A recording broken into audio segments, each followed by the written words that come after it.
Awesome. Welcome to the first match of the third set of the day. In the even colors, we have RX Terra Plana, or Flat Earth. And in the odd colors, we have Clan UMMO, of course. My bad. Alrighty, so let's introduce the players real quick here first. In the blue, we have Aldeano Estepario. Aldeano means villager, right? I think I remember that from last time. I think that's what it means. I don't know what Estepario means, though, so something villager. In the teal, we have Eslavon Perdido. Is that what I think it means? Playing as the Franks here, and blue's playing as the Saracens, by the way, I forgot to mention. In the gray, we have Earl Brunner playing as the Huns. Ooh, Hun flank. Don't see it quite often, but you totally could. You totally could. On the other side, for Terra Plana, we have Gobbo playing as the Vietnamese. In the yellow, we have Vitalis Poyato, okay, playing as the Burgundians. Sorry if I butchered your name. I tend to do that. In the yellow, of course. And then in the purple, we have Nicola Mendes playing as the Vikings, which is a strong flank set. The missing link. Oh, I see. That makes sense. Because, right, okay, I get it. That's funny. Talking about the missing link between Neanderthals and humans, then, huh? That's funny. Word game with Slavs and Spanish. That's what I thought, because I said Slavon, and that sounded like slave or Slav to me. So I was wondering. That's funny. Gray player is a handless player. A handless player, you say? Handless. A controller player. That would be impressive, by the way, if because I've seen Dave do it, and it's pretty difficult, it seems. Handless player. Earl Brunner. Well, now let's talk about, what shall we talk about first? Let's talk about the map first, let's do that first, because I didn't really get around to that, actually, the other games. We got a forward gold here for red on the bottom of a hill, too. That's going to be tricky. What you want to do here is to kind of wall on that hill. That's the best way to keep the pressure out, for sure. Which red will eventually probably do here. It's gonna wall in the front, very good. Has berries for it as well, so again, like, early aggression could definitely hurt red here, that's for sure. Dave is so good with the controller, the guy is crazy. Yeah, it's impressive to me. Like, he can beat most of us with a controller. We're playing with the mouse and hotkeys and things like that, and he does it with a controller. And that really to me proves that it's not so much about speed, because he wouldn't be able to beat like a pro player, because they're just much faster, right? But it's not about speed, it's also about decision making. And Dave's decision making, because he has played this game so long, he makes good decisions.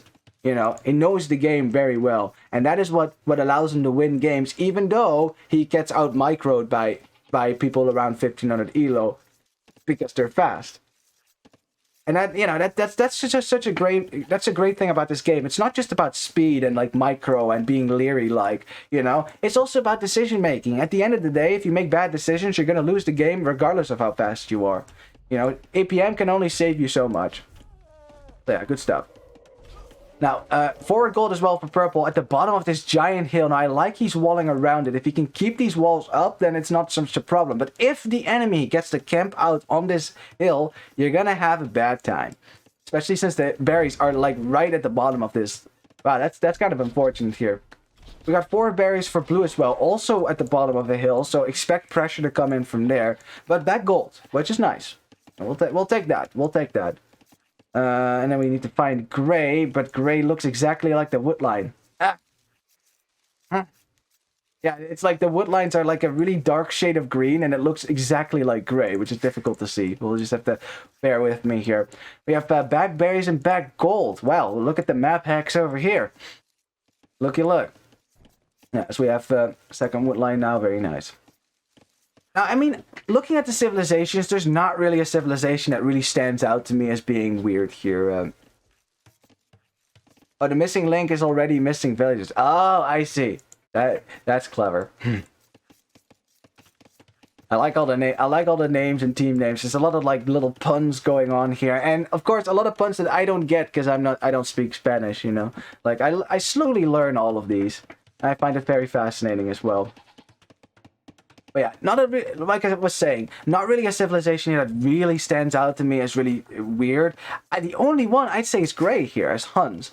Like, Huns more commonly played as the pocket in this tournament. Like, more commonly played as the pocket. But that doesn't mean you have to go as, you know, play Huns as the pocket. You know, you can go flank if you want to. You have great cavalry archers because they're cheaper. So you can get a lot more on the field. Cavalry archers are stronger than crossbows, but they have less range. But they're more mobile, so it evens out. They can actually chase knights and stay out of, you know, stay away from knights. So again, if you can get to a cavalry archers at some point, that'd be pretty good. Although I expect it's probably going to be crossbow play for now for the hunt player here. One benefit, though, of having a hunt player on your team is that now Teal, who is going to make cavalry, obviously, he's going to have faster working stables. Imagine if he also researches chivalry in the Imperial Age, his stables are going to work super fast. Yeah, that synergizes very nicely together. As we have a stable opening for the hunt player. Okay, interesting. See, that's of course also an option here.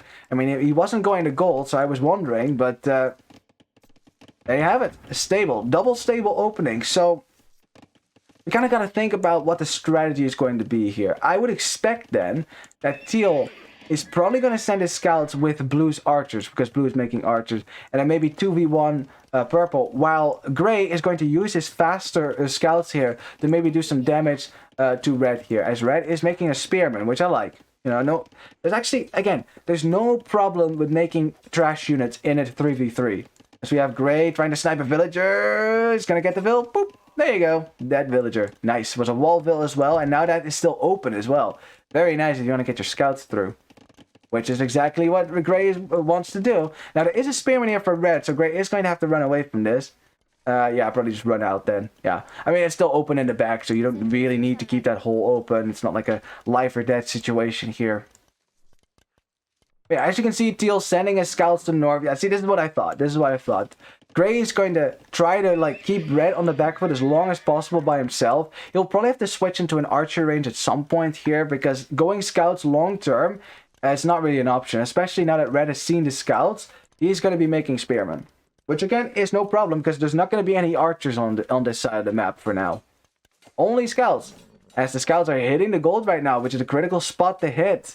And one villager will go down here. Very nice snipe again for Grey as the spearman now pushes the scouts away. They might actually get this villager as well.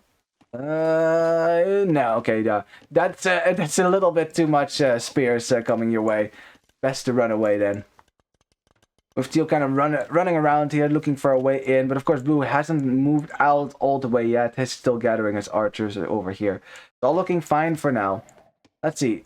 Where's Yellow's scouts? Oh, there they are. There they are. Yellow scouts taking down a weak spearman here. Spearman goes down, and now that villager that was supposed to wall in the back is at risk. One more hit. Boop. There you go. Very nice. Yellow hitting Teal in the back here is going to distract Teal a little bit, who is now just attacking a wall. That damn pathing. Oh, you're having a problem with pathing right now. Yeah, pathing is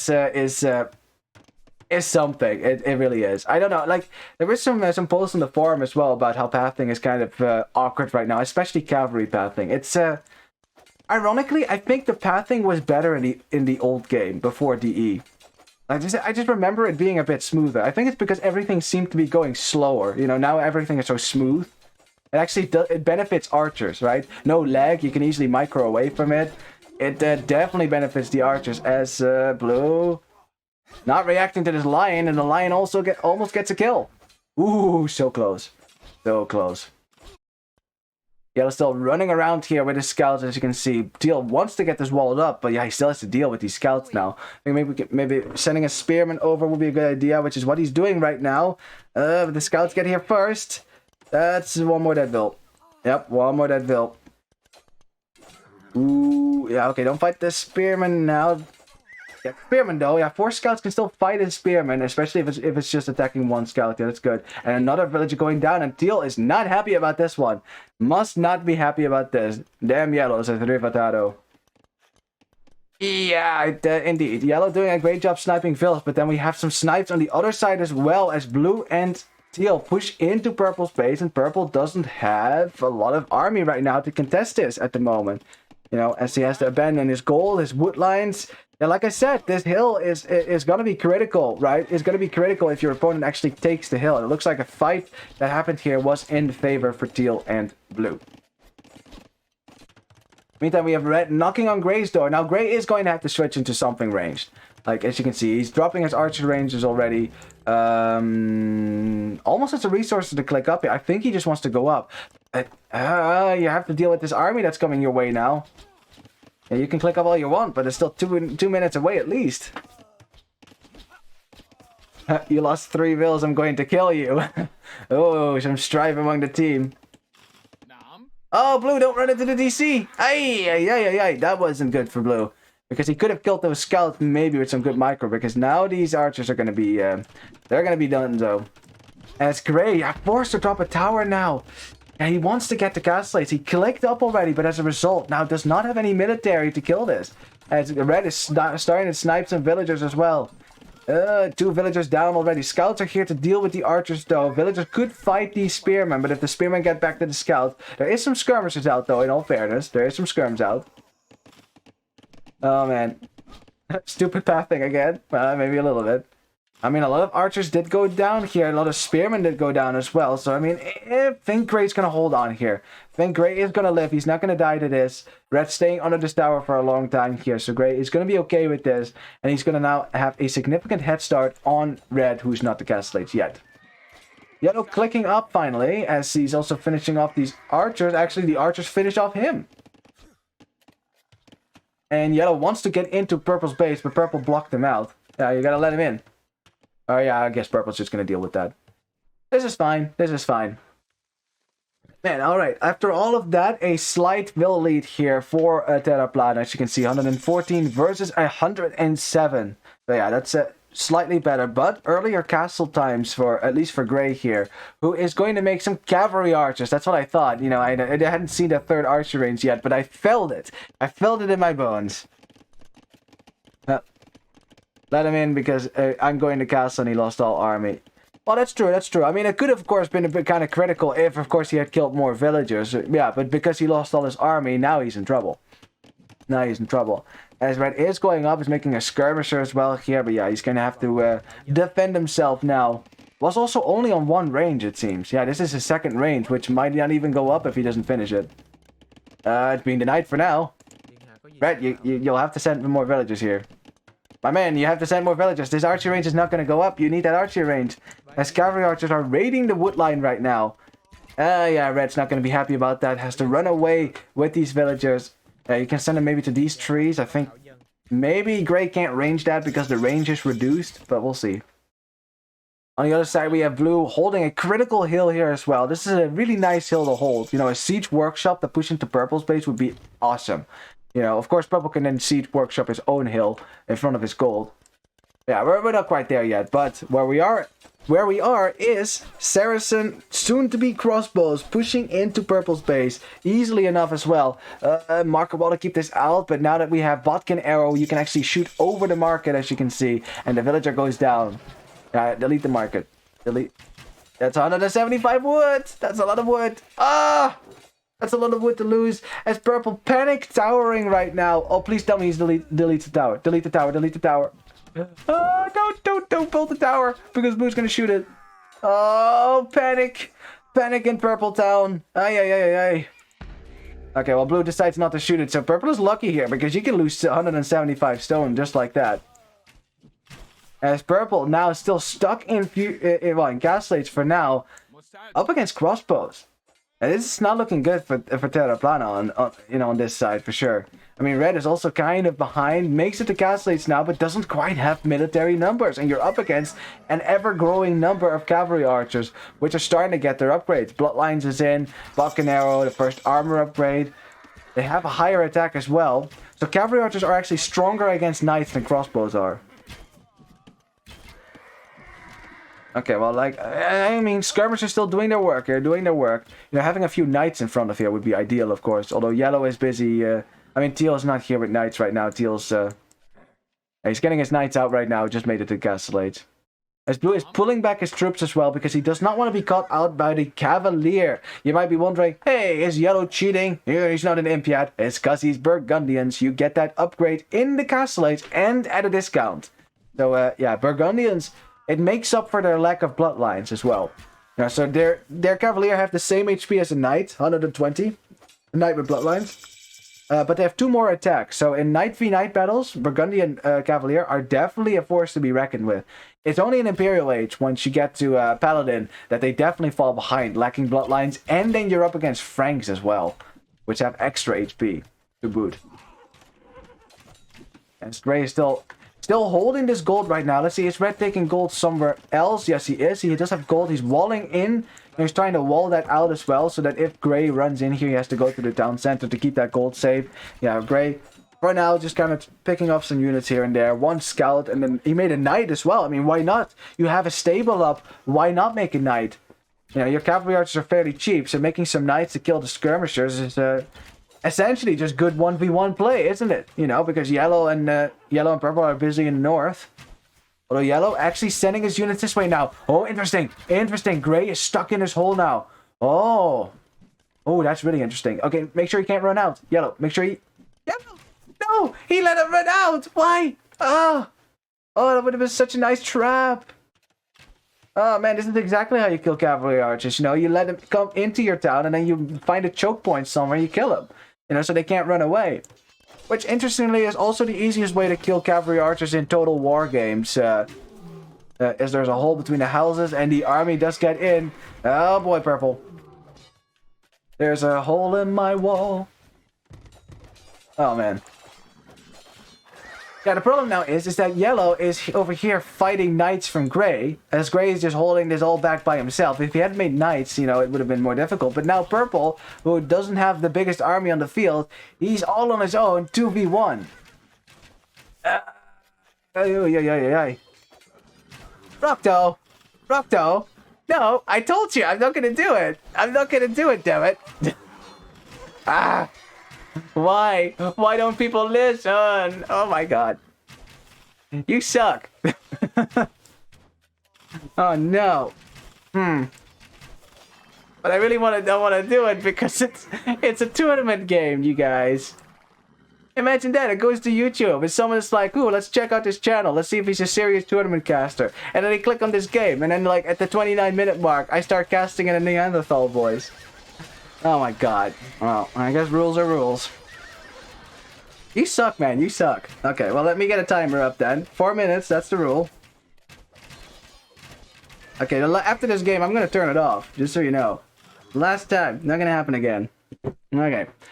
Well, I was actually working on a new voice, but I'm not done with that one yet. So you're going to get my Kermit voice for now, if that's okay. As we have Yellow taking a fight here. Well, here we go. Alright, well, Yellow is running into Purple's base here, and Blue is gonna lose all his crossbows. Purple even deleting a house to let the Cavalier surround these crossbows. Yeah, these crossbows are gonzo. Bye-bye, crossbows.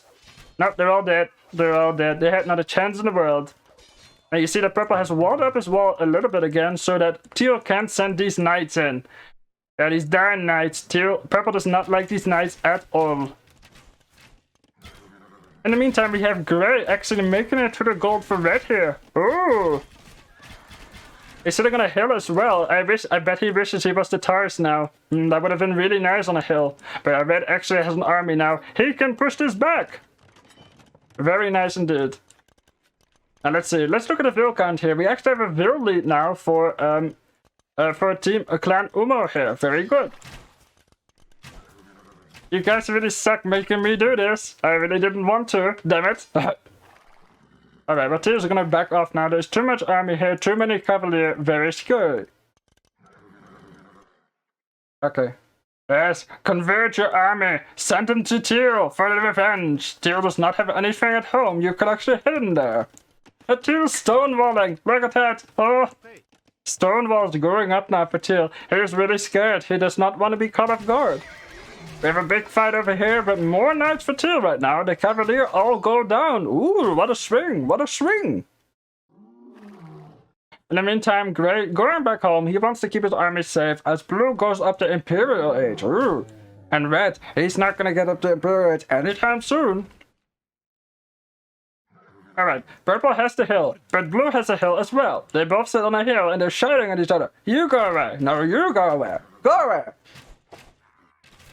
Alrighty then.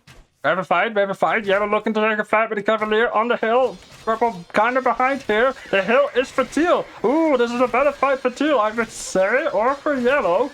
More Cavalier still. Oh, it's so close. It looks very even. And the yellow still with that extra attack clearing up the knight. No, it's even. This is what knight battles are like. You just lose your entire army every engagement. And then back up to the hill. It's like World War I, you guys. No gains, lots of devs. And how are you doing, Faripa? Welcome to the stream. It's really serious, as you can hear.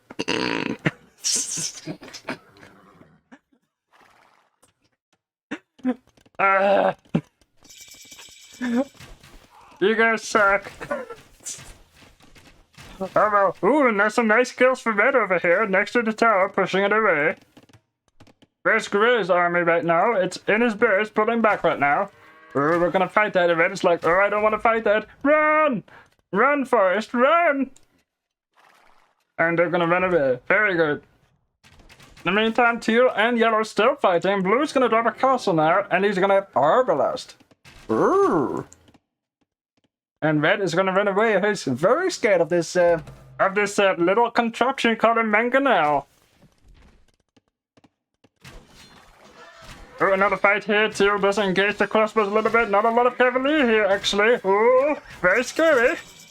Arbalest as well. Teal and blue pushing forward right now, pushing them up the hill. A very important hill to control.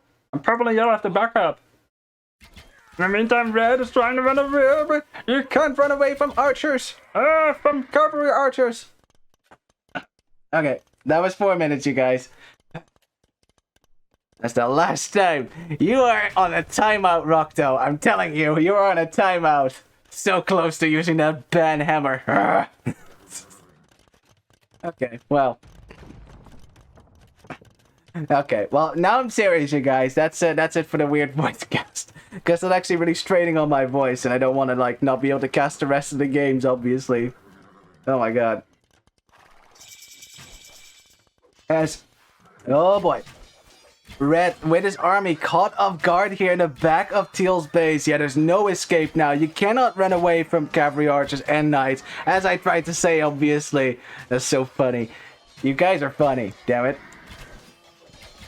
Must say, doing a voice like that, that's difficult. Makes me really respect voice actors. Really does. Like, that's tough. Imagine doing a cartoon and having to record a voice like that for like hours. It's crazy. I'd say, yeah, blue with Arbalest can basically push in here himself. He doesn't even need teal to be here. Because even if yellow tries to engage, yellow doesn't have, you know, it only has the +2. It's going to get +4 though. And Paladin. Probably the best option he has right now. Then he would be able to engage these Arbalest, maybe.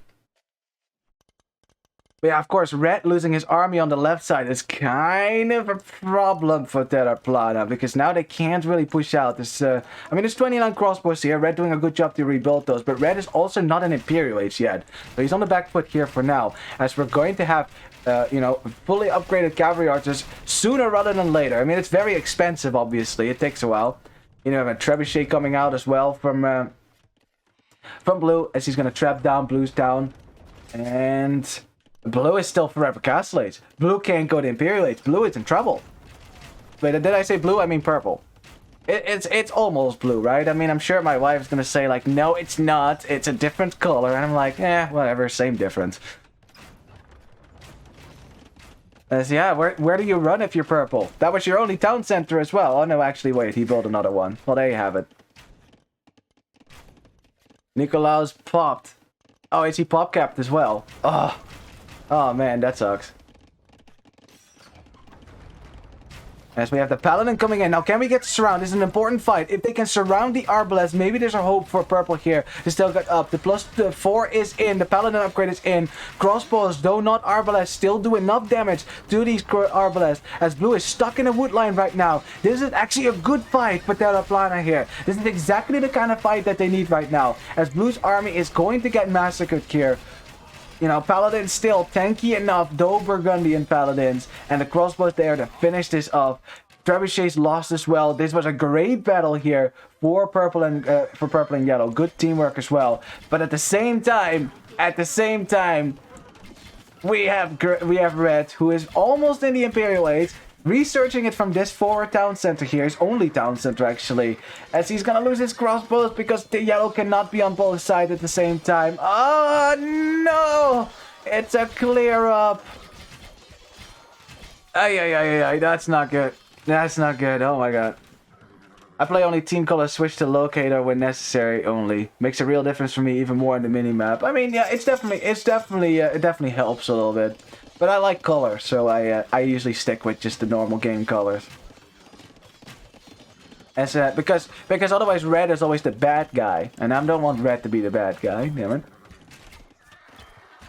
As we have gray and teal are just gonna dominate red right now. Red makes it the Imperial Age with no army to fight, and that's the worst. It's the classic imp into GG almost. I mean, I'm not saying it's GG just yet, but it's not looking too hot, as gray is just gonna sit in the choke point here and start killing these paladins. As red is deleting his buildings here, deleting a barracks even to kinda allow yellow to trap this army. But of course, the cavalry archers are just gonna run away. Now, they're not heavy cavalry archers yet, right? So they don't actually have the full attack that they need against these paladins. So still, yellow can chase this down. Gray still needs to micro a lot here. They also have a fight in the middle. Ooh, teal finding purple's crossbows. Ah, that sucks for purple. He wants to upgrade those, but he's still a minute away from that. Ay. Now, Gray still has to run away. I mean, these are still Paladin. At the end of the day, this is still a Paladin civ, Burgundians. As Gray is definitely getting hit quite hard here by the Paladins right now. He's going to need Teal to send in something, but Teal had a quite the late Imperial Age here. Nah, it's late because he's actually the last to be up here. Yeah, he's sending in the Knights, but they're gonna need something here. That's still a lot of Paladins. In the meantime, though, we have blue on purple again. Yeah, purple sent his army to the south. So purple actually has nothing to defend himself right now. Yellow is not here to help purple. So, if gray can hold, it still looks fine for UMMO here. It still looks fine. Like, the score is still in their favor. If gray can hold this and not die, it's alright. It's totally fine. Because blue is pushing purple right now. Blue is pushing purple. Conversely, if purple can hold, red and yellow might be able to push gray. You know, because yellow still has paladins. And only now the Frank player can get that, you know, the Cavalier upgrade. Let alone paladin, which is crazy expensive. Except if you're Burgundians, it's really cheap. How many CA to one-shot no bloodlines paladins? Good question. Let's see. 10 damage on these. 10 damage. Right? 7 pierce armor, so you do 3 damage in total. You do the math on that. That's more than 50 cavalry archers that you need. You definitely need to get the heavy cavalry archer upgrade. Once again proving that lacking bloodlines here is not that big of a deal because they have the final armor upgrade, which still makes them fine against these cavalry archers.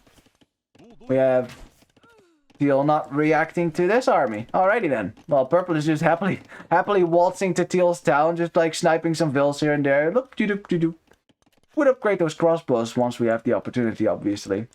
He doesn't have the gold for it, but he has a lot of wood. Sell some wood, get your arbalest upgrade. The paladins attempted to run into Teal's town, but Teal, see, he built that stone wall earlier. See, this was some 5D chess he was playing. He knew that he was going to be attacked on this hill. As now Udo, cavalry archers behind Cavalier. Cavalier a lot stronger now, you know, with the Franks here. Fighting against Paladin, but it's still Paladin. People doing the math for me. 53 times 3, 159. Nice, so 54 cavalry archers. Jeez, that's a lot of cavalry archers to one-shot Paladin. Which we don't actually have 54 here. Jeez. Stonewall stonks indeed. That's it. It's just 5D chess right there. Yes, Purple's town is kind of over right here. Purple trying to relocate, but now Blue comes out with some Saracen Hussars, which of course you get full upgrades on those as well. So why not make them? This is 3v3. It's totally fine to add some cavalry yourself. As Yellow's looking for these Arbalest. Looking for the Arbalest. Okay, delete the university and the buildings. Surround... Oh, maybe not the university. Don't delete the university, it's too important. We must have knowledge. As the Hussars are distracting the Paladins a little bit, you know, making it more difficult for Yellow to get this get the surround. So in the end, lots of Paladins do go down, but I think Blue's army will still be cleared here. As Purple is still trying to get, he's trying to get these seeds up. But the Hussar rates, yeah, he really needs Yellow to save him here right now. Oh man. 45 one shot, just saw them on the screen. Well, was it a full HP Paladin then? Wait, does he have... Oh, Heavy Cavalry Archer. Heavy Cavalry Archer changes things. Then you have more attack, and then you need less Cavalry Archers, obviously. Yeah, right now, Grey is definitely... He's getting hit. He's down to 40 villagers right now, so it's not like Yellow didn't do any damage right now, but now, these Cavalry Archers have 11 attack. They also fire just that bit faster. So 11 attack versus 160 HP. You know, that's 4 attack, that's 40 shots. So 40 Cavalry Archers can do it right now. Alright. Alright. Well, I mean, in the end of the day, Terra Plana still has 25 less villagers. One of their teammates is fairly dead right now. It comes down to what Yellow and Red can do. Which, it's kind of funny how Purple is dead, but he still has a better score than Red. Yeah, I wouldn't feel too bad about that, Red. Don't worry about it. But yeah, this is the problem. This is the problem, and this is always what happens in team games like this. As soon as the flank dies, at some point the pocket starts to be hit in his home base, and now Yellow's going to have to devote population to keep, keep these Hussars from destroying his farming eco, and that's a problem because he can't have full pop now on the front, which is exactly where they're needed right now.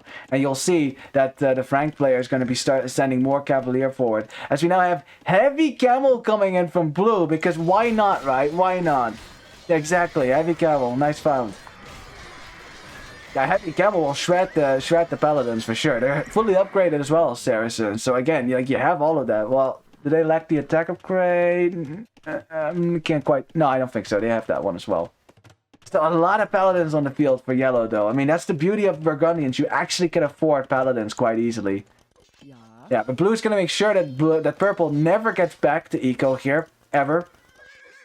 And I guess he's just going to switch into some, just cavalry. He's not making any Arbalest right now. There's no reason to. Why would you? Right? Against Paladin, it's best to just make Hussars and Camels and spam them together. We have a fight on the bottom here as well between Red and Grey. Grey can't quite fight against these elite skirmishers, that's for sure. But then there's Steel, who is slowly building his Cavalier army.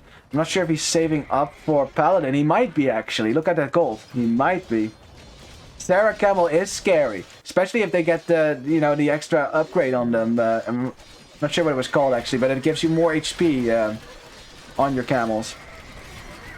Oh yeah, and of course they have some extra HP as well, don't they? Ooh, problem though. Now there's no Paladins here because again, Yellow is busy dealing with putting fires out in his own base. So Red is gonna lose his army. Purple is done dying to the Arbalest here. He says, "GG, well played." Indeed, well played by both teams, but Eric's Terra Plana has to admit defeat on Arabia here. The first game goes to Clan UMMO. Which I didn't write up there, but I'll write it up there for next game. Fantastico. Good stuff, you guys. Yeah, this was really well done. Like, this was a really even matchup, honestly. Like, it looked like it could have gone both ways, so, like, between these two teams. This is going to be a good matchup. Trust me. Fanaticism, the Imp Sarah attack. Oh, that's what that is. Okay. And they changed the name, I think. Plus 20 HP. There you go. Yeah, makes those camels very strong against Paladin, that's for sure. Because Paladin can't even use their high base attack to kill the camels because they have more HP. Yeah. In the end, what went wrong here for Terra Plana? I mean, like, Red got hit real hard here in the middle, and that definitely delayed Red's ability to push back on Grey, because Grey got hit hard as well, but it was never followed up by a killing blow. Like, say if Red had, started dropping castles and came forward with traps, Gray would have been in trouble, against Arbalest. But because Gray got hit hard really at the start of Imperial Age, he wasn't able to really move out and kill this army for one, which was very effective so far.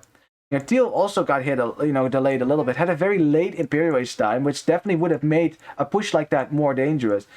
And perhaps, Yellow could have then helped Purple hold on his side because, Teal and Blue did a great job pushing back Purple and Yellow. Yeah, Purple definitely on the back end versus Blue. Again, this is why it's such an even game. I love revolving door games where it's kind of like pressure goes to the north like this, pressure goes to the south like that, and it just goes around, and then whoever does it better wins. But yeah, well done, well played. Zealotry. Yes. Yeah, that's the name. Oh, I get it. Now I get it. You call it fanaticism because that would be kind of a synonym for it. I get it.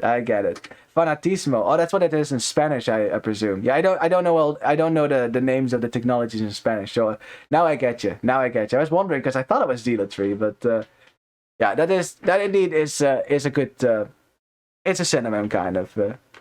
Google translates like that. Yeah, Google Translate be like that. Yep. Let's see. Great economy here for Yellow. Burgundian economy is pretty sweet as well, obviously. I mean, we should actually look over here. Yeah, there you go. Great economy for the Burgundian player. I'm glad it's actually true instead of me looking at the score overview and talking about economy like a schmuck. Yeah, also great economy for Blue as well. Yeah, Blue did a great job booming, which is why he was able to afford camels at the end, which would have completely wrecked everything. Wow, a perfect KD for Blue here. Look at that. That's because he Hussar rated. He lost a lot of Hussars, which is why his KD is, not as one-sided as it could have been. Great KD as well from Yellow. Look at that. Paladins were shredding. Doing a great job there. But if I translate fanatismo, it translates to fanaticism. Oh, that's weird. I guess it depends, right? It's kind of funny. Actually, funny story about that.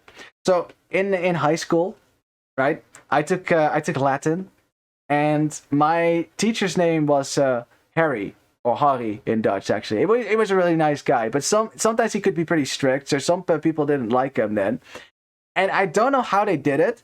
But they got Google Translate to make the meaning of the word vexare, which means to torment, right?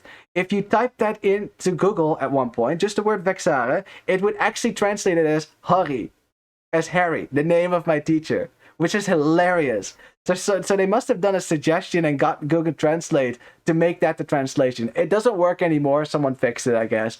But it was really funny at some point. To torment means Harry. I don't know why. It was so random too, but yeah, there you go. Anyway, fun little story there. I don't think he deserved that. He wasn't the worst teacher at our high school by any means. Yeah, I really liked him actually. So, shout out to Mr. Bootma. I don't think he will ever get to see this, obviously, but still, who knows. Anyways, GG. Let me update the score here. That's a point for Clan UMMO here. Ooh, that's the first time that Team 1 gets a score today. There we go. Very nice. Now, one thing I'm going to do real quick. Don't mind. I'm going to just quickly go into my settings here. You guys forced me to do this. And I have to do this now. And let's see. The channel points. Manage rewards, weird voice cast, off. There we go. Much better. That should be off now. No, not weird voice OP, darn it. that I'm not gonna do that again. Once is enough, for sure. Lol Tim, UMMO means smoke in Spanish. Oh, the Smoke Clan. I see.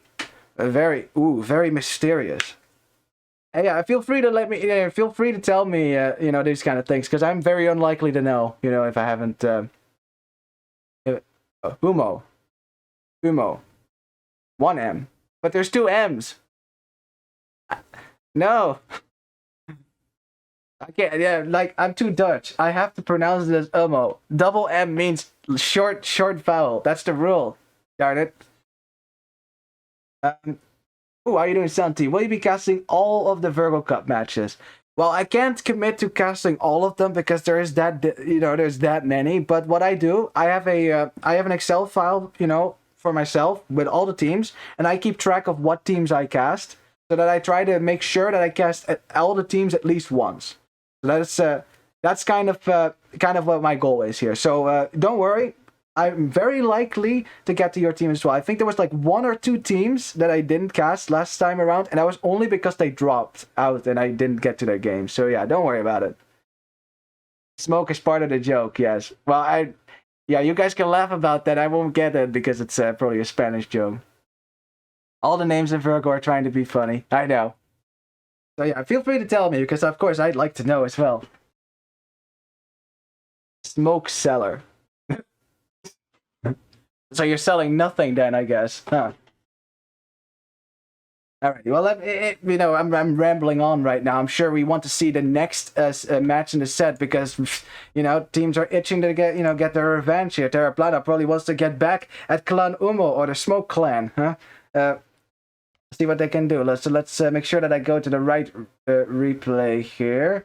And I just a shout out to all the team captains. Thank you for naming your recordings in an appropriate way. This makes it so much nicer for me. Because last time there were people that didn't name their replays, and I had to figure it out by myself, and then figure out which is the first match and which is the second, which was sometimes kind of awkward if there were 6 matches.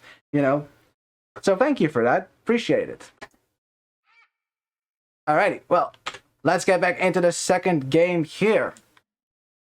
Alrighty. Ooh, Desert Slopes. That's what we're going to see right now. The home map for Terra Plana, which is, it's flat Earth, but not completely flat, as you can see. That's a hill. See? Now I'm not so sure about this flat Earth theory of yours here. See, that's clearly a hill. Although the entire world ends up being flat, so I guess there's that. Also, thank you for the follow there, Andre. Alrighty. We use smoke to call someone that is trying to be tricky to others to pretend. I see. Smoke and mirrors, huh? That makes sense to me. Alrighty, well, let me introduce the players here. I'm just going to start with red for, again, no reason whatsoever, right? In the red, we have Earl Brunner playing as the Magyars. Very nice. In the yellow, we have Aldeano Estepario playing as the Mongols. This was expected. You know why?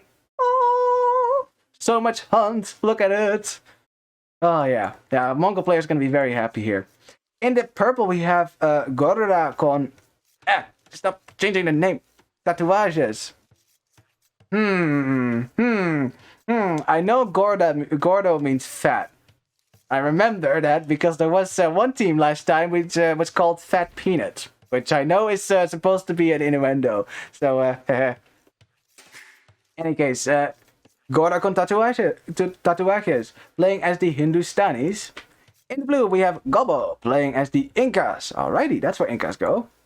In the green, we have Khmer for Andre. Ooh, I like that, actually. And in the teal, we have Nicolas Mendes, playing as the Berbers. Very interesting, both teams here picking what would normally be a pocket save as the flank here. Flank being closest to the opponent team. So that's interesting. Very interesting. Gorda con tatuajes is fat with tattoos. See, that's what I thought. That's what I thought. That's funny. Geweldige cast, mijn beste vriend Tim. Well, very nice. Graag gedaan hoor, Rock Knuckles. For those who don't know, that is Dutch. Looks like Google Translate is getting the hang of it, huh? Oh, well. Oh! Oh, we didn't see that. No!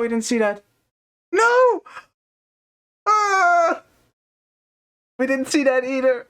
Oh, no, I'm sorry, Purple. Oh, my God. So what just happened here? Purple, lost one build to the Rhino, and then he accidentally shot the Rhino with the TC, which is something that happens here and there. Which is, that sucks. I feel bad for Purple here. Oof, that's rough. That's rough. Now, I mean, luckily, there is still plenty of hunts, so it's not like you kill your food and you're just behind forever. But Yeah, you're not going to be able to take hunt as easily as everyone else now because you lose one villager and of course you shot one rhino. So yeah, purple is already on the back foot a little bit. Kind of tricky as the Hindustanis. You want to be able to get to the next stage, get your cheaper villagers, your boom going. Yeah, that's rough. That's rough. It happens though. It happens. It must be second game jitters here a little bit. Happens to the best of us. Yeah, you have to hear him on Discord. Oh, yeah, I bet. Wait, hold on a second. Weren't you guys the odd colors last game? You guys switched colors on me. Well, darn it. You guys, naughty. Bad. Not allowed. As we see red here using a scout to bring in a rhino. I mean, you can do this, right? It's easier to bring in a rhino with a scout, but you do lose some HP on your scout, at least 2 hits, in order to get that rhino to follow you. So, yeah, so in the end, red will have that food easily, but of course the scout is no longer that useful in the scout wars, which might be a big deal actually, because you do get your extra attack as Magyars in the next stage. We have more players. So it looks like most players here prefer first bringing in the closest rhinos they can find, and just bringing them under their TC and eat them there, instead of going to the middle like Purple was forced to do because he shot his rhino.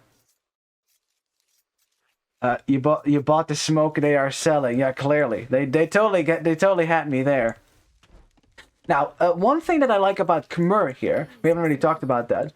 Khmer have a really nice bonus here that is very relevant to this kind of a map. There's so much extra food in the middle of the map. I mean, look at this. Mongols haven't, Frank haven't too, I guess, with all these extra berries. I definitely wrote those two down as civilizations to use here. I also wrote down Khmer, and the reason for that is Khmer can go and take this food and build some houses around so they can hide their villagers, right, if scouts come around to kill them. Now, of course, that doesn't save your villagers indefinitely, because, of course, if the house is destroyed, then your villagers get killed as well. But it gives you some time to, get some army there and defend your villagers, which makes it a really nice bonus, I would say, in this kind of thing. We didn't practice this. Mongols should be hunting in the middle. I agree. Yeah, like what I would do at this point is like, I just take like 10 villages and hunt everywhere with Mongols. There's so much hunt here that you can take. But yeah, if it wasn't your home map, or if you hadn't practiced this yet, it might be difficult. As we have red being very annoying here. Red wants to make sure that the same happens to teal as happened to purple. But yeah, the problem is red scout is weaker than teal scout, so he can't stay around here, and teal will get that rhino in, and red is just gonna have to back off here. Very nice. Max says, I hate this map. Well, well, I mean, again, everyone has their own favorite map, obviously. This is one of the more closed-off maps you're going to find in this tournament. And I know that's ironic since the entire front is open. But at least, because it is a little inlet like this in the wood line, you can actually wall your base fairly easily. As you see, green is already walling his base. Teal is already walling his base as well. So is blue. Yeah, and of course Terra, Plana, right, who are now the odd colors, if that confuses you, I'm sorry. They have practiced this map, obviously, so they know where to wall and how to play it. As you see, Clan UMMO, they're not walling as much. It's definitely something you can think about, for sure.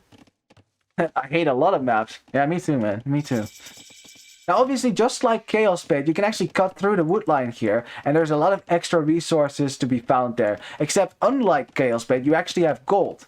One thing, though, you might have noticed that there is no stone on this map in the middle. You see that? There's no stone, only outside of this wood line. So no castles for anyone, no tower rushes. So you don't have to worry about that. So picking a sip like Inca is actually kind of surprising, because you're not going to be able to drop a cheap castle until you cut through the wood line, which Blue probably thinking about, but it's going to take a while. It's going to take a while. Also, as you can see, Terra, Plana, lots of them also going up quite late because they want to go fast castle, which makes sense. Purple player going for an archer range now. Interesting. Huh. You'd think they'd go for cavalry. I do like that Clan UMMO, they are actually going to the middle here and trying to take, all of that extra food, allowing you to go up to the castle age easily. What I would be doing with my scout is just pushing in these ostriches closer to my mill so that my villagers don't have to walk as far. At least that's what I was thinking when I looked at this map. Had some scouts as well from green, but from yellow. But yeah, you're not going to be able to do any damage. It's too easy to wall your base in like this. So it's easy to go fast castle unpunished. If you think that Plana got sense in AoE 2, there's flat and all the maps are like a sheet of paper. It's true. It's true. It's proof that the earth is flat after all. And camel archers, maybe. Let's see. Is he on stone? Yeah, that's the thing. I would say camel archers, but the thing is, if you want stone for a castle, you don't have stone until you cut through this wood line. Which Teal is, he's busy doing that. You know, that's why he only has one wood line here, because he wants to focus getting through that wood line. But he's not going to have any stone for a castle until quite a bit, actually. He's about to click up here. Yeah, Clan UMMO, yeah, they're playing it more standard here. They're making feudal age military, but yeah, that's not what Terra Plana is doing. As you see, the Khmer player is up the castle age first. Gonna get bloodlines and probably, I mean, I guess a few knights here as well. So you got through here. Guess they're just gonna give up on all that food, which is good for Clan UMMO. They can take all this food. You'd never have to build a farm ever. You know, you just build a town center here on the berries or something and the gold. You just hunt. Why not, right? Like, there is literally no reason for Mongols to build farms. Well, alright, you know. We build farms. Nah, it's okay. It's okay. It's safer food for sure. I understand that one. It's red and yellow trying to break through this barracks here. And we have, yeah, teal trying to push that out here. Massing his archers. Our start was horrible. We tried to take damage soon to balance, but we can't. Yeah, I see. That's the thing, right? So what Clan UMMO was doing here, right? They weren't. This wasn't their home map, right? Not the map that they practiced on. So like they haven't really made use of that early hunt as much as they probably could. Now, in their defense, neither did Terra Plana, but Terra Plana had a plan. You know, walling up and just going for a greedy fast castle. And as you can see, all three of them are going to be going up to the next age. And there's just nothing that scouts can do here. You just walled in and then, yeah, now you're up against knights. I mean, the only thing that this does is that it does yield the middle to Clan UMMO, but not when the knights start coming out. And, well, here we go, I guess. Here we go. Badum this. Yep, that's a pun with double layers. Anyway, yeah, now red. Oh, red's villagers getting found out by the knights here. I bet red wishes his villagers were Khmervilles now, so they could actually, you know, hop into a house. You can get your spearman over and protect yourself. And yeah, green is just gonna snipe a bunch of villagers, and red is not gonna be happy with that. You know, as a red player myself, I know exactly how red feels. Red not happy. Now, red, yeah, he's also not in the cast slates yet. It's just because they went for feudal aggression. You know, they make scouts that delays your cast slates, and now you're up against knights. It's just, it's a doom scenario. If you're up against an opponent that goes fast castle, if you cannot stop them from going there, you're gonna have a hard time because you're gonna be to cast slates much later than them. They're gonna get more town centers up, knights out. You know that green and teal, they really want to cut through here. They really do. The Lancer was sleeping under the mill. Oh, yeah. Was that, you mean the spearman there was definitely sleeping under the mill for sure. Very lazy. Yeah, it's just kind of chilling out with his little pointy stick. And they thought, we're never going to get attacked here anyways. I can just sit and sleep in the sun. This is also why, by the way, historically, right? If you were in an army, sleeping on guard duty was one of the worst offenses that you could do. Like usually if you didn't get flogged, you could get executed to made an example of. You would be thinking, oh, it's just falling asleep during the guard duty. It's not that big of a deal. It really is though. If your opponent catches your army off guard because one of your guards was asleep and your army gets destroyed, that's serious business. So yeah, that's why they get executed. It really is seen as a grave offense. Yeah. So yeah, just if you're ever in the army, don't sleep on your guard duty. Don't do it. Executed sounds harsh, but I mean the world was a bit harsher before, you know. Like lives mattered a lot less. I mean, in all honesty, do you really care about the lives of the units that you send to your opponent to die? Like, I noticed that if you want to actually play Age of Empires at a higher level, you kind of need to stop giving a shit about individual lives so much. You know, like how low elo legends like to play, where they keep their entire army alive and they don't want to lose a single unit. Yeah, you can't do that. As Purple's forced to drop a tower now on his gold, as crossbows make it to his gold as well. That will go up, though. That will go up. That's fine. Yeah, you put in danger your whole squad if you sleep. It's really bad. It's true. As we have red actually making it into blue's town. Looks like he got a scout or something. But yeah, blue's fine. Blue's fine. Oh, green. Oh no, the house wall fails. Oh, all those double palisade walls for nothing. Now he has to delete a wall over here to get the camels in. Mongol camels, also not ideal. And you have Teal here as well with crossbows. And there's a 2v1 on this side. This is just a disaster scenario for Clan UMMO.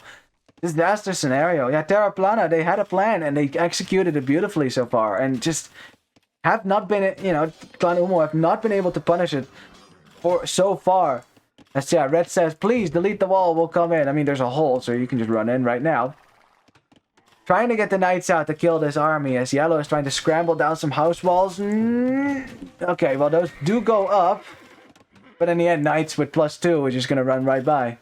And I'm saying knights with +2, they don't actually have any armor upgrades. So I didn't say anything.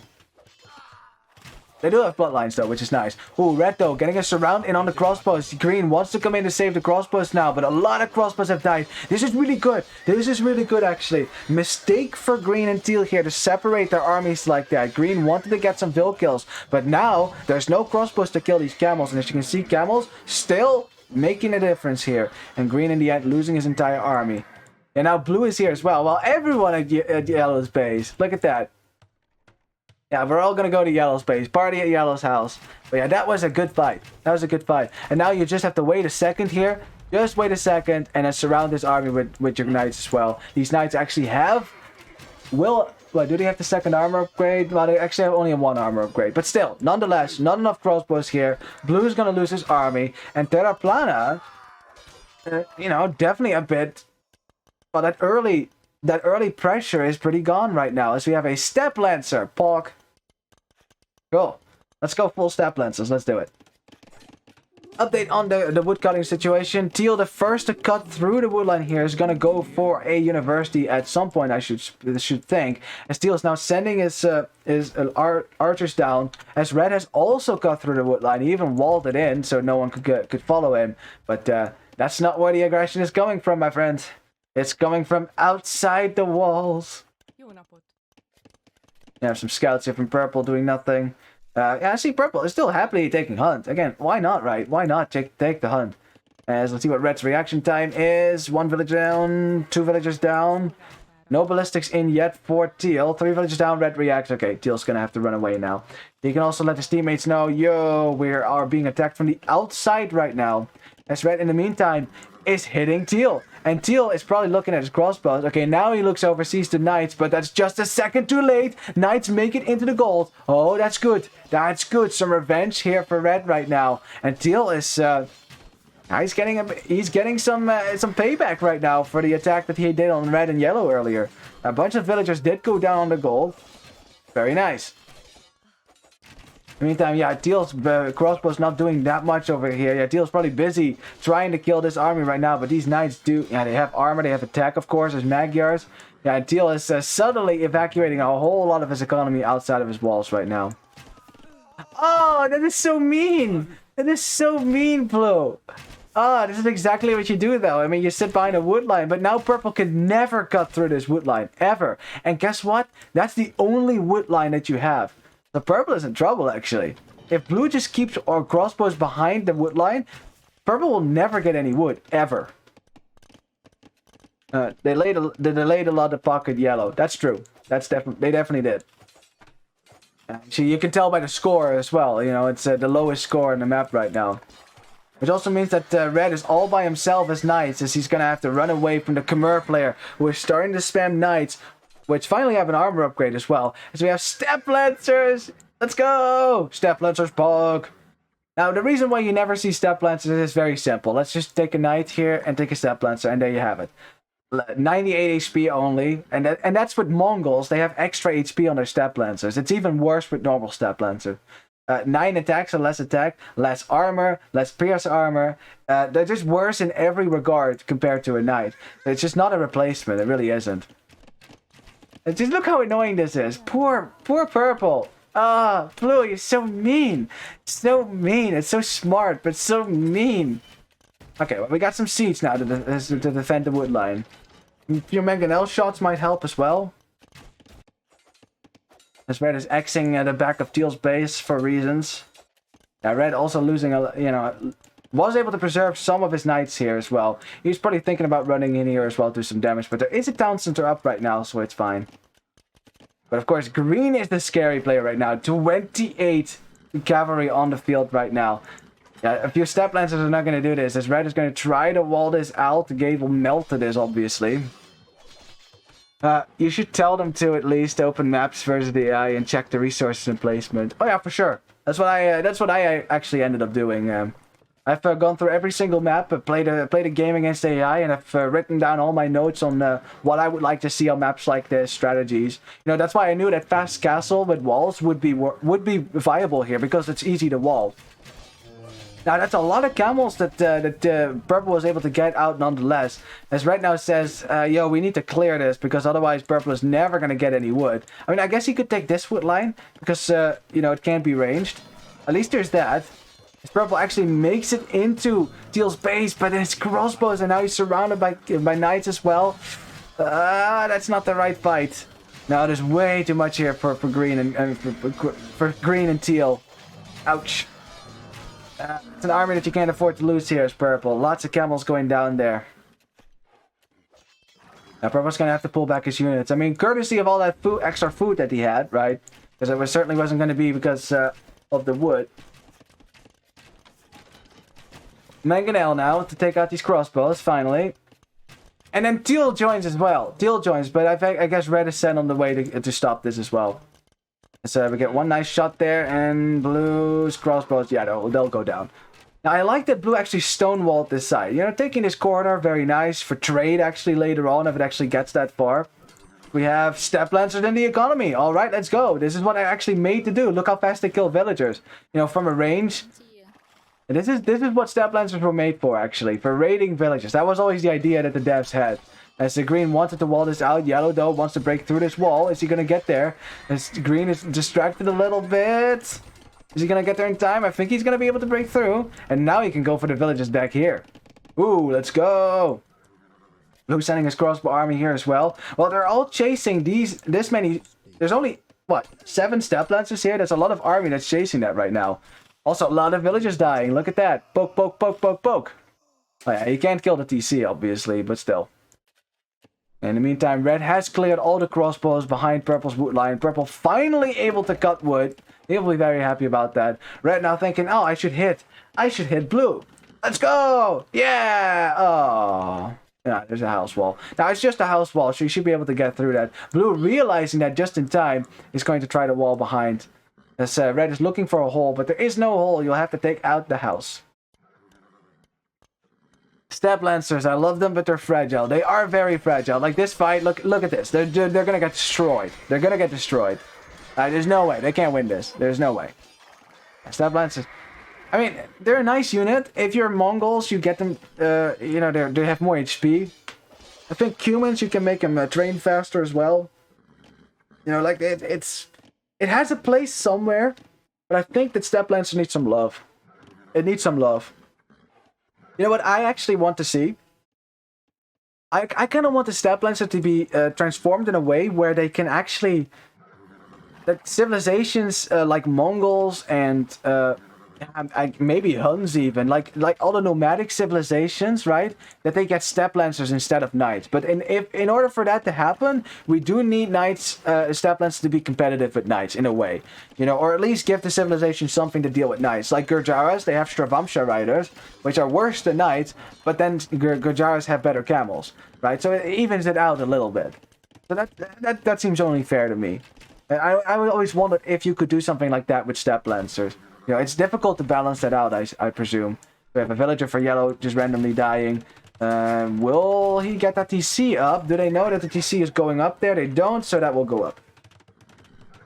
Because they're busy going to red, who is the top scorer right now for the Clan UMMO team. So yeah, they are definitely looking to hit him first. Now, red hasn't really walled this side. Teal had. Like, see, like, this was all planned out. You know, we cut through, then we stone wall, because why not stone wall? And then I'm still wondering to see what Teal is going to go for, if he's going to stick with crossbows, because that is not going to work in the long term. Berbers do not get... do they get Arbalest? I don't remember. I don't think so. I don't think they do. If they do, they get fully upgraded Arbalest, which is actually pretty sweet, so we'll see. Blue making it to the Imperial Aids here. There's a lot of army difference. You can say that again. You never want to see this. There's a lot of knights taking down stables. Stables now have to rebuild in order to get more knights out. That will then die to more knights. Damn, that's a lot of army right now. Jeez. I mean, there's some Stab Lancer raiding going on in Blue's base, but Blue has enough crossbows to defend himself, which leaves Green and Teal free to just go to the middle. You know, they want to drop a castle as well. Here come the camels, though. Here come the camels. Let's see what they can do. Now, you want the knights to fight against the crossbows and the camels against the knights. Okay, yeah, purple, go to the left. Yeah, red needs to go around. Red's going to go around, hit the crossbows. Someone needs to hit the crossbows here. Oh, a lot of camels not fighting. Look at them. They're just standing still. What is this lag? Ah. Ay, ay, ay, ay, ay. And in the end, Green has so many knights here. If the camels aren't fighting, they're getting shot at by Teal as well. Oh, disaster of a fight. That was so much army, so much military for Clan UMMO here. And they lose the fight as well. Ouch. Yeah, the engagement. Like, did you notice that? The camels didn't really fight much? Oh, that sucks. That sucks. Well played, Andre. You have infinite knights. Yeah, it seems so with Khmer. They just boom and just spam knights. And that's with 57 villagers only. It's not like he's been making villagers all the time. He's actually idling. As Red calls to GG, he knows after that fight there's no way to defend this anymore. He will die to this. And, well, there you have it. It is 1-1 as Clan UMMO admits defeat against Arex Terra Plana. Yeah, Castle on purple. Yeah, this is GG. G to the G's. Farm Khmers. Yeah. Yeah, you can just farm wherever, right? There's some nice T90 farms over here. Very nice. Yeah, I mean, honestly, this all comes down to a plan that Terra Plana had. They had the plan. We wall, we go to fast castle, we keep ourselves defensive, and then we just push out. We cut through the wood line, we expand in the hinterland, we stonewall the sides, keep ourselves safe, and then we just make a lot of military in the main field against an enemy who might actually stay in feudal age longer, so we can do damage, which exactly is what happens. Yeah, it was very GG. It really was. It was yeah, well played. I mean, like, nothing against Clan UMMO, obviously. They played well as well. They definitely were able to try to do some damage here. Like, Red got into Teal once. That was good. Stab Lancers even got in. But yeah, in the end, you're behind. Your base isn't as secure as the other teams is as well. And they just have an eco lead on you and a military lead. It was going to be an uphill battle from here. Gobble make 2 walls, whatever it takes. Well, I mean, why not, right? Why not? I mean, double wall is better than 1 wall, right? But yeah, in any case, let's have a look at the statistics. Although at least you can look at the thing up here. The army count is completely in the favor for Arex Terra Plana, and then of course the vil count also quite different. And this will be what matters here. Look at the army highs. See, much higher for Terra Plana. So that was their plan. We go fast castle and we spam military, and it ended up working. It ended up working to perfection. And this is what we like to see. We like to see teams pick a home map, make a strategy, execute on that strategy, and then win games because they execute their plan well. We love to see it. That's good stuff. You know. But of course, that's not the only way to win this tournament, because you will have to play on maps you might not have picked yourself otherwise. Because we will be going to the third and final game, the decider game, by the way. It's a best of 3, so whoever wins this game will get that point, and are on their way to go to the elimination stage, which will happen in more than a month. So we're still quite far away, obviously. We will be going to the home map for Clan UMMO right now. The map that they practiced on, which will be Islandia, if I remember that correctly. Yeah, it's Islandia. So that's gonna be good. Match point indeed. Yeah, this is I love it when sets like this go to the final game. That's like the best thing ever. It really is. Like I always wanted to go to a final game, because well, then I have to then I get to cast more, right? That's the fun thing. All right, so let's go into the final game of this set. Let's see, who is going to win, Clan UMMO or Terra Plana? Alrighty, welcome to the third game in the third set here. Now, the deciding game between these two teams, it is going to be Islandia, the home map for Clan UMMO, who again switched... Wait, what? Why is green... You guys... Here, let me fix it for you. There you go. Get the color straight, darn it. You know, and now, actually, if you don't mind, I'm just gonna make you green there. So there you go. Because now it, because I want to. There you go. I have all the power. Ha ha ha ha ha. Anyways, Clan UMMO in the odd colors again, and then Terra Plana in the even colors. This is fine. There is a spec we put delay. Okay, well they're just talking about the rules. You're supposed to have not allow No, actually allow spectators, but have a spec delay. I think that's the rule. So that's all fine. Anyways, let's introduce the players now that everyone's building their town center. In the yellow, because I'm hovering over here, we have Vitor Luspoyato returning as the Lithuanians. Very nice. In the red, we have Gobbo playing as the Sicilians. Also very nice. I like that. In the purple, all the way back here, we have Andre playing as the Portuguese. All right, that should be good as well. Then for Clan UMMO, we have Aldeano Estepario playing as the Byzantines over here. Kind of isolated from his team, actually, because the rest of his teammates, they're all huddled together. Look at that. All friends together. In the green, we have Earl Brunner playing as the Italians. In the teal, we have Eslavon Perdido playing as the Malians, who is building a house right next to his DC, because... Did he forget to build a house? Oh, he forgot to build a house. Oh, beginner mistake. It's Nomad after all, sort of. We should actually talk about the map, you know, because I won't be able to talk about, like, resources and, you know, that kind of stuff like I normally do, obviously. Because it's Nomad. You never know what you're gonna get, really. But I can tell you what you will get. You will get a crap ton of shorefish. Look at that. That is a lot of shorefish. See that? 730. Dude, oh my god. Jesus Christ, look at that. 220,000 food. What in the name of the Lord? Jesus Christ. You should never make a farm here. Ever. Shorefish it is. Oh my god, that's a lot of food. Alrighty then. Well, we know what we'll be taking. So, like I said, lots of shorefish to take. Which means that water isn't that important on this map. So actually docking, most teams don't even bother. Most teams don't even bother with a dock. There's a really good reason for that. As you can see, normally on Nomad, there's quite some fish, right? On Islandia, there's not that much fish, actually. Like, you could probably zoom out and, like, double-click that as well. Yeah, it's only 12,000. Just to compare, right? Just to compare. Only 12,000 food, whereas there's 200,000 food on land. Now, what I like about this is that it allows you to go to water if you want to, but it also means that water isn't critical to victory. You know, like, in the end, victory is won on land. And because of the fish, you won't fall behind if you don't go to water here. You know, if anything, I would actually, you know, personally, I would never go to water on this map, ever. And the reason for that is because I suck at water, so I wouldn't do that. And now in this map, I can actually get away with that because there's so much shorefish. On normal Nomad, that's not the case. You have to be lucky you find lots of boars. Here, you're actually very likely to find a lot of shorefish. Like, look at this. A nice hill, so much shorefish. Like, this pond has 6 of them in one. There is all the food in the world. And you can guess, right, what kind of civilizations would do well here. I'm thinking, well... Hindustanis would have done well before they lost their fish bonus, you know. Was really OP on this map, actually. A civilization that also comes to mind is Chinese.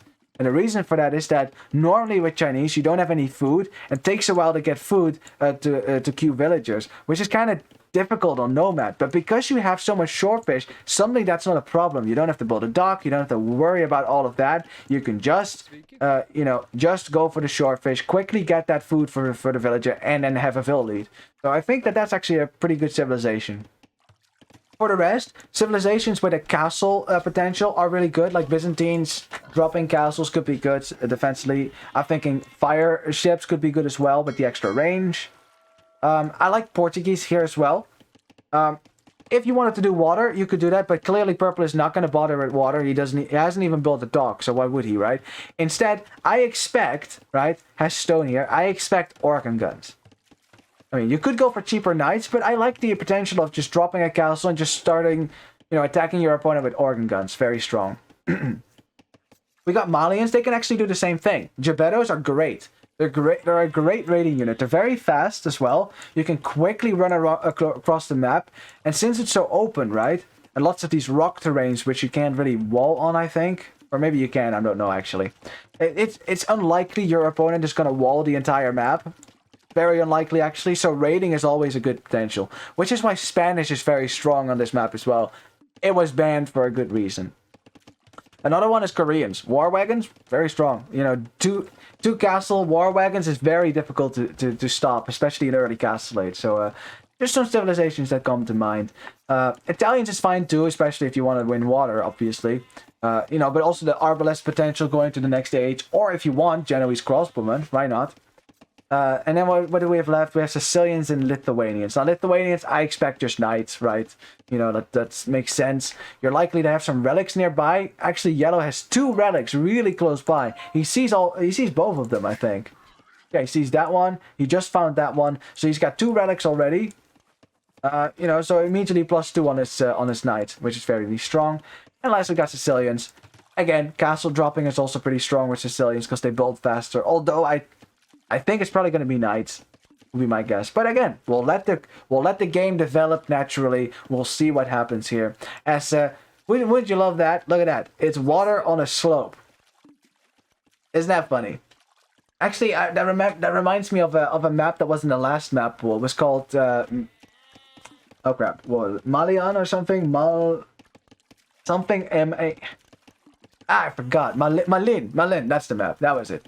There you go. That was the map. So essentially what Malin was, it basically separated the 2 teams on 2 sides of the map. There was a giant river in the middle, and that river had elevation. So it started in the mountains all the way down to the plains in the south, and you know, there was elevation. And one thing that I really wondered about, do ships that are on higher water get a hill bonus versus ships that are on lower water?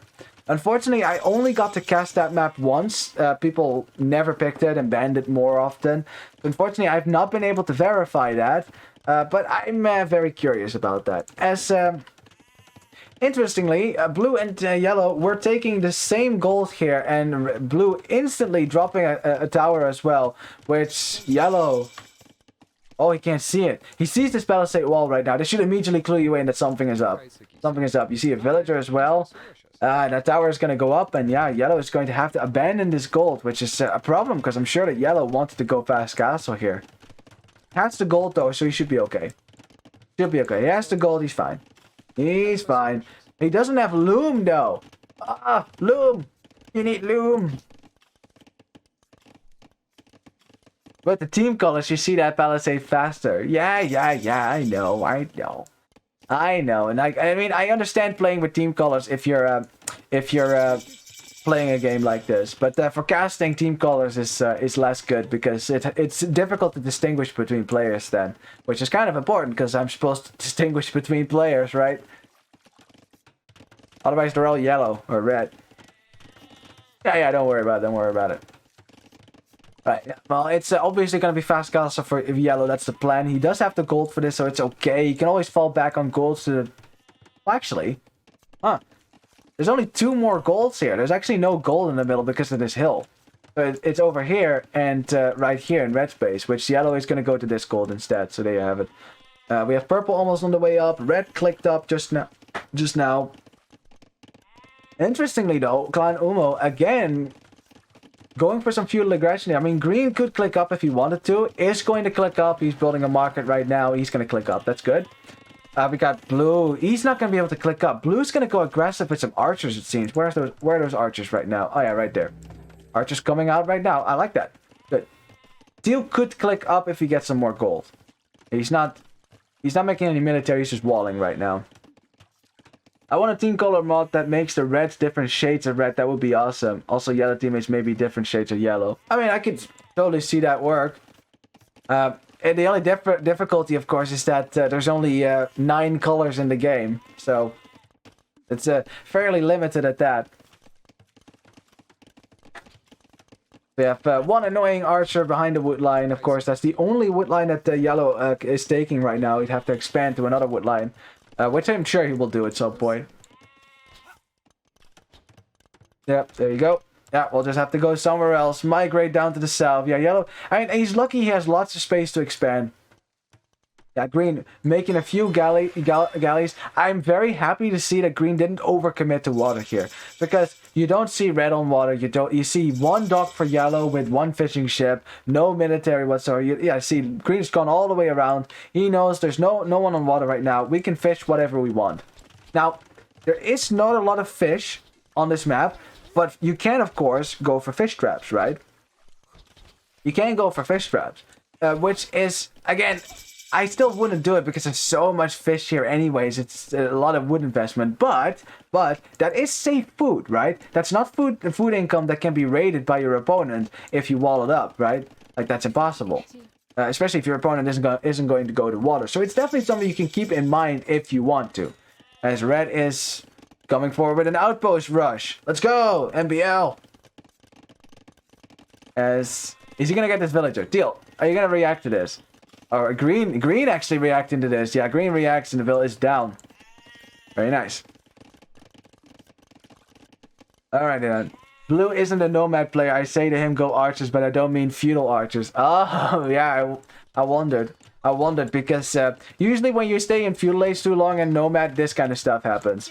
As red is force dropping his castle right now. There is one knight to kill these feudal age archers. Yeah, this castle is gonna go up. That's a Sicilian castle as well. You try to build a tower. That's not actually gonna win. No, keep building. You got this, red. You got this. Trust me. Trust me. Two knights to distract as well. Yeah, blue paying hard right now for staying in feudal age. That's true. Oof. And now you've got a castle right next to you. The tower's not even gonna go up.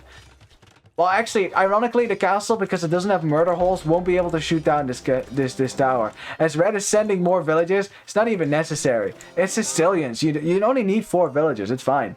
Like, normally 8 is a good number, but with Sicilians, it's fine. This castle... Well, hey, spoilers. Castle won the game. Not just yet. I mean, blue is going to have to run away, and blue is also hounded by knights. I mean, at this point, I'd almost fight with villagers because you have to do something. Blue! Don't just stand there, blue. You gotta do something. Fight. No. Oh, the humanity. Ouch. Yeah, if you go feudal army to do a castle up, it is very much GG.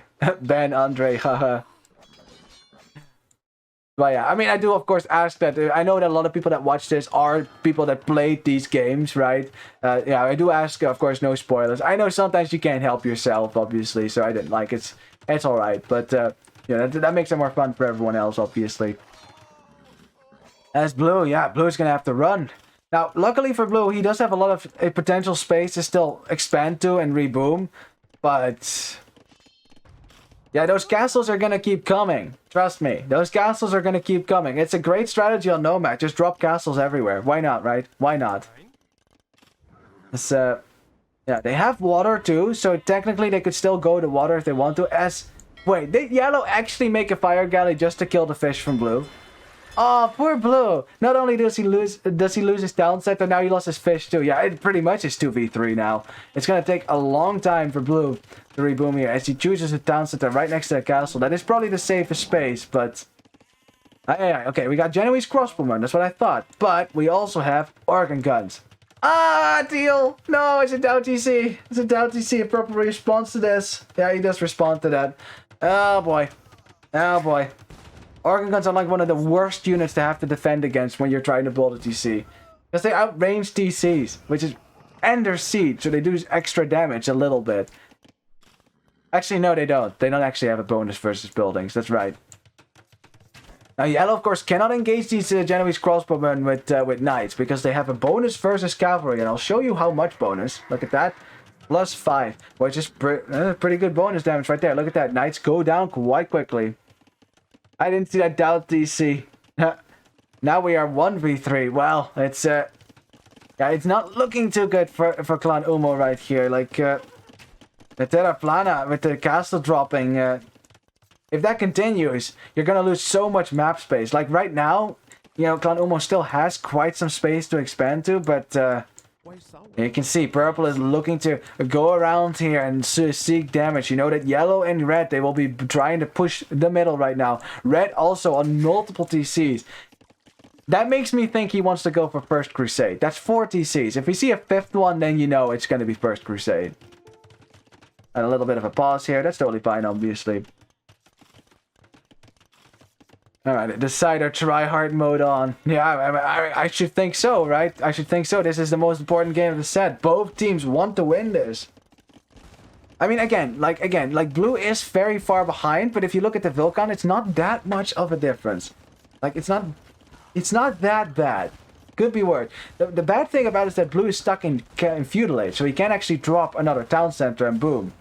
You know, so that's really the bad part. It's purple, yeah, making some siege on the right side, and that's gonna really start, you know, constricting the space that Clan UMMO has to work with. Like, they're already working on, like, in a clump like this. Whereas, of course, yeah, the Plana has a lot of space, as we now see. Yeah, there you go. Mali and Gebettos are a great raiding unit. A great raiding unit. But they are not very tanky. Ah, they are not tanky at all. They don't go down very quickly. Yeah. No, not a good place to be. Not a good place to be. Yeah, all the Mali and Gebettos go down. Only, yeah, very little HP as well. It's hard to deal with that. Yeah, for now, it's going to be Gebettos and Genoese crossbowmen. Now, Gebettos should be capable of killing these organ guns quite quickly because of their high damage output. Yeah, that should be pretty okay here. Lag crashes and pathfinders get worse each patch. Yeah, it's like something breaks every patch. Something breaks, and you know we're working with legacy code here. You know, it's like 20 years old. It's hard to keep. It's like this really old machine that you just like have. It's like full of band-aids and like tape to try to keep it together, and it's working beautifully, but it's an old machine nonetheless. You know, it's like perfect design, but even a perfectly designed machine will at some point go old. Now, Genoese crossbowmen versus organ guns. Genoese crossbowmen are gonna have a hard time here because they lack range. Yeah, organ guns actually outrange Genoese crossbowmen. You know, technically. Also, you do not want to clump up against these as well, because they scatter shot as well. As purple decides not to fight, gives green the hill, and green kills the organ guns. Okay, well, there you have it. Green with the high damage output, though. Killing all the organ guns. Very good. Killing those organ guns like they're cavalry. What we got? Okay, blue making it to castles. Alright, the game's on. The game's on. We're gonna get another town center, I suppose, from blue at some point, although he's busy making archer ranges right now. Very nice. Yeah, Genoveses are very strong against organ guns. I didn't even notice before this game. I mean, they were surprisingly strong. I think that extra attack definitely makes a difference. Like, if you can actually get close, because you do, they do outrange you, and of course, if the organ gun starts shooting back, then it might be a bit more, a bit even. But yeah, Genoese crossbowmen definitely can't be underestimated, these. Now, red's economy is fairly safe. There's castles everywhere, so it's really hard to hit red right now. And by extension, yellow, because he's kind of sitting behind that. Now, yellow definitely took a bit of damage there, but of course, not as much as blue did. We have a castle drop now from green. Is supported by Genoese crossbowmen, so that will probably go up here. I like the outpost rushing here from purple on this side. You know, just getting yourself some vision. So he sees a lot of the map right now. He knows now that teal, I mean, is not expanding to this side. That's important knowledge, actually, to know. Oof. Time out, please, for Andre. Jeez. Oh, and how you doing, Slicks, by the way? Alright, well then we have red dropping a castle on purple's base as well, you know, just to keep him safe. Why not, right? Why not? They go up so fast. As purple, ooh, he saw the someone X these Mali and Gebettos. Teal probably thought he was being sneaky, but he's surrounded by organ guns right now, trying to run away as fast as possible. Okay, now let's go and snipe. Let's see. Boom. And boom. And boom. See, this is why Gebettos are so great at raiding. High damage output, they're super fast, they can kill villagers with ease. The only problem is they die so fast because they only have 35 HP. It's literally nothing. So yeah, Teal's gonna have to run around with these. But yeah, 6 Gebettos could wreck your economy if you're not paying attention. Really. Really, because they one-shot villagers. It's ranged melee attack. I'm telling you, it's fairly strong. As I can't believe I have to say this, but Yellow with one fire galley is literally killing the fish. He's killing the fish. I mean, again, fish is not that important in this map, but as Teal, Teal, you put a fish trap next to Green's dog. I think he thought that, well, I mean, I actually made one of these players green, so it looked like gray actually. So that's funny. That's the wrong dog, my friend.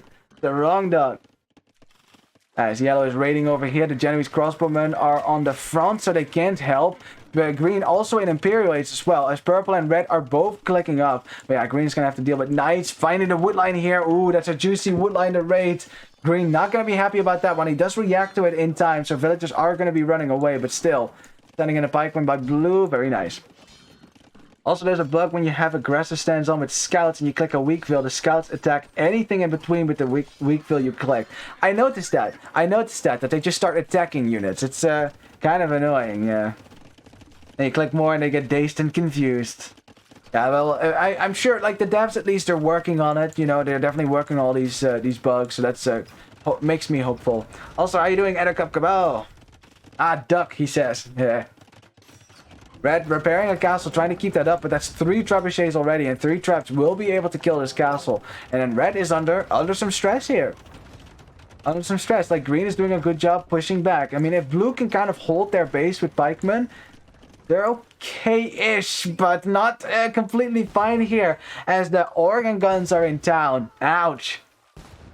I'm not very happy in this entire game. Yeah, I bet. But you're doing fine, man. You're doing fine. But Teal is going to have to find something to deal with this.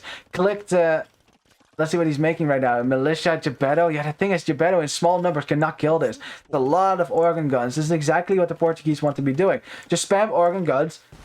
Just start killing everything. It's so difficult. Okay, let's see. Mangonel shots. Let's see. I think Purple noticed that, though. Purple noticed that. Teal tries to go. Block that off. No. No. Purple escapes. Teal runs away. Yeah, it's difficult. You need a lot of cavalry at this point to kill these organ guns. Like, cavalry does really well against them. In general. Especially because they surround the organ guns, right? And then, they surround the organ guns, and then it's difficult for the organ guns to kill, over here. Thank you for the follow there, Ishkoli. And are you asking how much attack are the knights now? Let's see. Did Yellow pick up some relics here? 3 relics, so the attack is 13. And that's without any attack upgrades, actually. So those knights can actually have 10 plus 5 attack if Yellow gets those upgrades. But the problem is, Genoese crossbowmen absolutely shred knights. Look at that. Bam! It's not even close. Poof. Poof. Yeah, Purple is forced to send some military over here as well to help because Green is pushing closer and closer. He's got a nice hill to defend. The only problem that Green has is that he's being outranged, sort of, by these crossbows. They have 8 range, right? With Bracer. Only 7 range for these Genoese crossbowmen, which is fairly annoying. And there go the organ guns. 6 pierce armor on those. That's not going to help them. I just need to check. I just need to check something. Let's click one of these. Do they have bonus versus siege? No. No, okay. No, it's just cavalry. It's just cavalry. So it's not like they have bonus versus siege, but Green is one-shotting these, but also staggered formation, so he takes less damage overall. Still shooting these organ guns. Yeah, it's very close. I mean, this is good. This is good for Teal, giving him some breathing space, because Purple was about to push into his base quite hard here. But Green, as a result, can't really push forward now because there's too much military from Terra Plana here. Oh, man. Condotieros would be good against Organ. Yes, they would. Yes, they would. Because it's a gunpowder siege. So that should definitely, they should definitely have an attack bonus versus that. And you have Italian, so it's definitely possible. But yeah, you gotta think about it, obviously. Green is very much carrying this game, that's for sure. But is it going to be enough? Is it going to be enough? Because he doesn't have enough organ guns to fight this many arbalests. That's a lot of arbalests to be fighting here. He's trying to kill the organ guns, which is probably a good way you know, spend his time here because, I mean, skirmishers from blue can deal with Arbalest if they get the final armor upgrade, but not these organ guns. Not these organ guns. That's gonna be too tough. And yeah, green pushed back now, and red and purple defending with military. Yeah, we're gonna need teal as well to join the fray, but teal doesn't really have a lot of military. There's a lot of idle villagers right there. Oh boy. And ironically, the team that won water, quote-unquote, it doesn't actually have that much fish, so it's not like they have an eco bonus here. And that's also, on Islandia, it doesn't really matter, because there's so much freaking food on land. There's so much fish. You never really have to go for a lot of farms, even though players still do. It's looking tough. It's looking tough. Oh, man. It is indeed. Yeah, one army versus 3 is almost impossible to win. You know, like this army counters pretty much anything against it. You want to make pikemen against the knights? They can't because of organ guns. You want to make skirmishers against the arbalists? Can't because there's knights. You want to make anything against the organ guns? Can't because there's knights and arbalists. You know, like it's just really tough right now. And green he's trying to hold back right now as purple is axing his organ guns and says, yo, stay with my organ guns here, you guys. Yeah, don't get separated now. Yeah, there's almost 60 arbalists on the field. As green is still fighting this, he's killing a lot of organ guns here. That's important. But now the cavalier come in. You need the Genoese crossbowmen against the cavalier. And all the Genoese crossbowmen go down. The army count is just not good for Clan UMMO, and they say there's lag. Oh, I thought that was the GG call.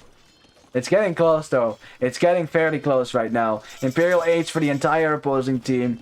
Imperial Age finally for Malian player as well, who's making long swords, so he wants to use the Malian bonus. Extra pierce armor against archers, but is that going to be enough against organ guns, against enemy knights? Cavalier, I mean. Against Arbalest even. I mean, champ scores are nice, but is it too late? The economy is in favor of Terra Plana. Almost 300 villages versus barely 200. Army count is triple that of what Clan UMMO has on the field. It's always painful to be in a situation. They're giving it their all, obviously, because it's the last game. They want to try everything in their power to try to get back here, but the siege is on from all sides. Purple is pushing in from the right side with traps and organ guns. On the middle, we have a ball of Arbalest, which is impossible to kill. Plus Cavalier, Lithuanian Cavalier with extra attack, by the way. How much attack do they have now? +4. Nice. Oh wait, hang on. They got an attack upgrade. That's cheating. That's not allowed. But yeah, it will be so hard to come back from this. So hard to come back from this. You know, you're getting pushed further and further back out of your base. I mean, luckily you don't have to reseed your farm so much because you can just go for shorefish. Or I guess there's that, but yeah. Yeah, we have some two-handed swordsmen, which have 6 pierce armor, which is fairly nice, but they're still lacking some upgrades. We have Halberdier now from blue, which is nice against these Cavalier, but they will absolutely die to the Arbalest. I think Elite Skirm is actually much better. Like I would just stick with Genoese crossbowmen against the Knights, the Cavalier, and just go full Elite Skirm against these Arbalest. Like, you need to do something here. As the Bomber Cannon gets sniped, yeah, that goes down. Expensive unit to lose as well.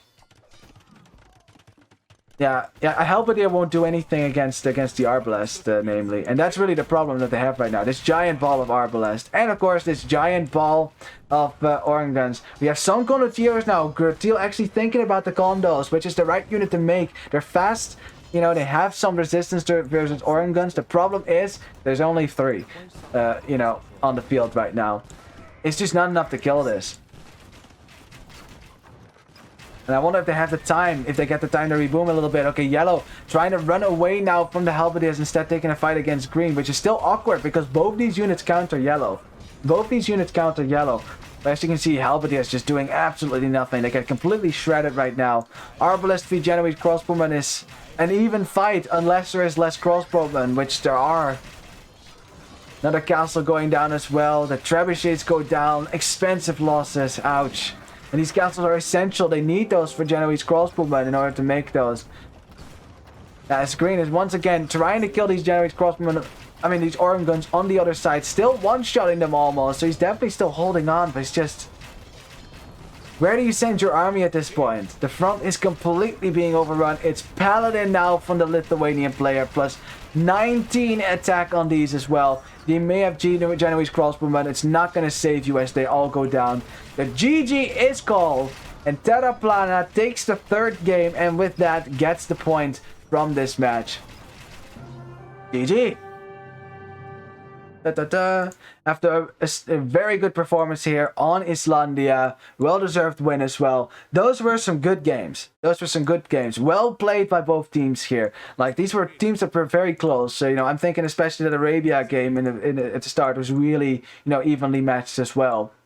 But yeah, well done. It's just honestly, you know, that spoiler was kind of right. That first castle that red dropped here on blue changed the course of the game significantly. It meant that blue was never really able to get back up to a nice economy to really support his teammates with military, which meant that green was always 2v1. And then when purple beat teal, you know, Malians... I mean, at that point, what you want to do is make a lot of cavalry against these organ guns. You know, like, that wasn't the plan. The plan was Geppetto's raid, but yeah, organ guns are just so tanky.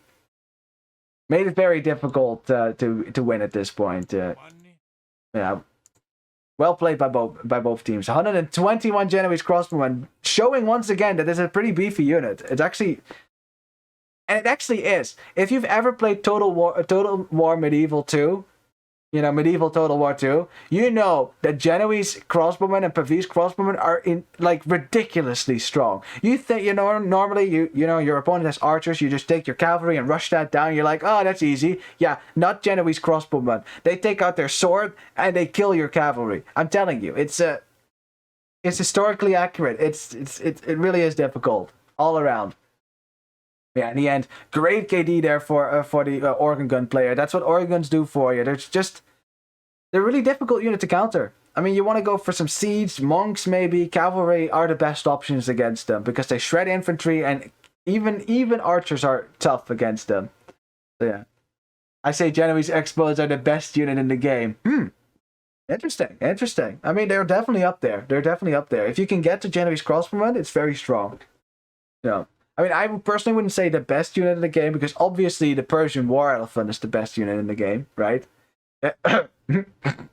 But, you know, like, in all honesty, if you actually get the Persian War Elephants and you spam them, it's almost impossible to stop. So they really are. There's a reason why it's so expensive.